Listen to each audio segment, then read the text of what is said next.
સાબરમતીમાં આજે વહેલી સવારે 94,056 જેટલું પાણી છોડવામાં આવ્યું છે અને તેના બાદ અત્યારે સતત એમાં પાણીમાં લેવલમાં ઘટાડો છે.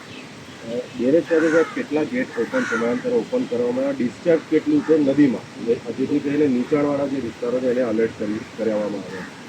અત્યારે આપણે ટોટલ 27 ગેટો ફ્રી ફ્લો કરી દેવામાં આવે છે, એટલે કે 12 ફૂટ ખોલી દેવામાં આવે છે અને નીચાણવાળા વિસ્તારોના બધાને આપણે ગઈકાલે જ સવારે વહેલી સવારે વ્હાઇટ સિગ્નલ ઇસ્યુ કરવામાં આવે અને એની જાણ પણ જિલ્લા વહીવટીતંત્ર તેમજ અમદાવાદ મ્યુનિસિપાલિટી કોર્પોરેશનને જેમ જેમ લેવલ્સમાં વધારો તેમજ પાણીની આવકનો વધારો કરે છે તે મુજબ આપણે હાલમાં ઉપરવાસમાંથી નવી કોઈ ઇન્કમ થવાની જેનું કોઈ વિભાગીય આપણે એલર્ટ મળ્યું હોય કે હવે આ રાહતની સ્થિતિ કરી શકાય?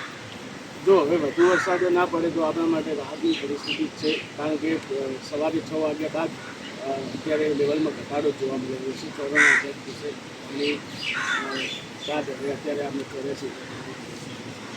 સર, બુલેટ ટ્રેન પ્રોજેક્ટની કામગીરી ચાલે છે રિવરફ્રન્ટ શાહીબાગ બાજુ, તો તેમને જે પાળો બનાવ્યો છે એ બાબતે આપણો વિભાગે કોઈ પત્ર વ્યવહાર થયેલો છે?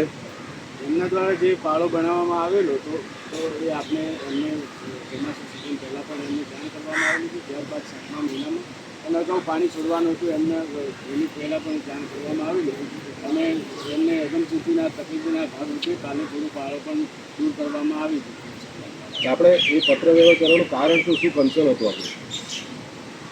એ આપણે કોઈ અનિચ્છનીય ઘટના ના બને, પાણી ભરાય ના એ માટે કરીને આપણે.